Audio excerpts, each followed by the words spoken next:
சற்று முன் கிடைக்கப்பெற்ற மிக மிக முக்கியமான செய்தி ஒன்று வெளியாகியிருக்கு. அதாவது ஸ்டாலின் அவர்கள் முதலமைச்சர் இல்லையா, அவரின் பதவி பறிப்பா? அதாவது தமிழ்நாடு சட்டசபை தேர்தல் 234 தொகுதிகளிலும் என்ன நடக்கும், எந்த கட்சிக்கு பெரும்பான்மை கிடைக்கும் என்று மூத்த பத்திரிகையாளர் வம்சி சந்திரன் கணிப்பு வெளியிட்டிருக்காரு. தற்போது நிலவும் அரசியல் நிலவர கணிப்புப்படி திமுக கூட்டணி 154 இடங்களில் முன்னிலை வகிக்குது. இதில் 126 தொகுதிகளில் உறுதியான வெற்றியை பெறும் நிலையில் இருக்குது. மேலும் 28 தொகுதிகளில் இழுபறியான போட்டி இருந்தாலும் வெற்றி வாய்ப்பு பிரகாசமாக உள்ளது என்று மூத்த பத்திரிகையாளர் வம்சி சந்திரன் இந்த கணிப்பை வெளியிட்டிருக்காரு. அதிமுக கூட்டணி 80 இடங்களில் முன்னிலை பெற்றிருக்கும். இவற்றுள் 48 தொகுதிகள் பாதுகாப்பான வெற்றியை உறுதி செய்து, மீதம் இருக்கிற 32 தொகுதிகள் கடும் போட்டி நிலவுது. ஆனால் வெற்றிக்கு வாய்ப்பு இருக்குது அப்படின்னு சொன்னதுனால திமுக தலைவர் ஸ்டாலின் அவர்கள் ரொம்பவே கலக்கத்தில் இருக்கார். மொத்தம் 60 தொகுதிகளில் திமுக கூட்டணி மொத்தம் 28, அதிமுக கூட்டணிக்கு 32 கடுமையான போட்டி நிலவுது. இந்த தொகுதிகளில் முடிவுகள் எந்த பக்கம் மாறக்கூடும் என்பதனால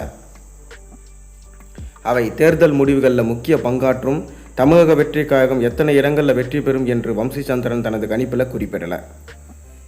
ஏற்கனவே தமிழகத்தில் முதல்வர் மு.க. ஸ்டாலின் தலைமையிலான திமுக அரசின் செயல்பாடு குறித்து அக்னி நியூஸ் சார்பாக மேற்கொள்ளப்பட்ட கணிப்பில் குறிப்பிடத்தகுந்த எண்ணிக்கையானோர் தங்கள் மனநிலைவை வெளிப்படுத்தினாங்க. கணிப்பில் பங்கேற்றவர்களை ஏறக்குறைய பாதி பேர், அதாவது 49% அரசின் செயல்பாடுகளில் திருப்தி அடைந்திருக்கிறதா தெரிவித்தாங்க. இது அரசின் திட்டங்கள் மற்றும் கொள்கைகள் மக்களின் கவனத்தை ஈர்த்துள்ளன என்பதை குறிக்குது.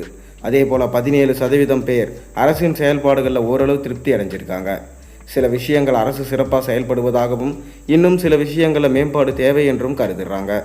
இருப்பினும் 34% பேர் அரசின் செயல்பாடுகள் குறித்து அதிருப்தி தெரிவிச்சிருக்காங்க. இந்த மக்கள் அரசின் சில திட்டங்கள் மற்றும் கொள்கைகளை உடன்பாடு இல்லை என்று கருதுகிறாங்க. அதே சமயம் தமிழ்நாட்டில் தற்போது சட்டசபை தேர்தல் நடைபெற்றா திமுக கூட்டணி 164 இடங்களில் வெற்றி பெறும் என்று அக்னி நியூஸ் சொல்லியிருந்தது. இந்த கருத்து கணிப்பில் பங்கேற்ற 21,150 பேரின் கருத்துக்கள் அடிப்படையில் முடிவுகள் தொகுக்கப்பட்டிருக்கு. இந்த கணிப்பு அக்னி நியூஸ் சேனல் மூலம் எடுக்கப்பட்டது ஆகும். திமுக கூட்டணி 164 இடங்களில் வெற்றி பெறும் என்று சொல்லப்பட்டு இருந்துச்சு. அதிமுக கூட்டணி வெறும் 70 இடங்களில் மட்டுமே வெற்றி பெறும் என கணிக்கப்பட்டிருக்கு. 2026ஆம் ஆண்டு நடைபெற்றவிருக்கும் சட்டசபை தேர்தலில் அதிமுக மற்றும் அதன் தேசிய ஜனநாயக கூட்டணி பின்னடைவை சந்திக்கும் என கணிப்பில் சொல்லப்பட்டிருக்கு. இது அந்த அரசியல் கட்சிகளுக்கு ஒரு எச்சரிக்கையாக இருக்கும் என்றும், முன்னதாக கடந்த லோக்சபா தேர்தலில் திமுக 39 இடங்களில் வெல்லும் என்று இந்த நிறுவனம் துல்லியமாக கணித்து சொன்னது. இதனால் 169 இடங்கள் தானா?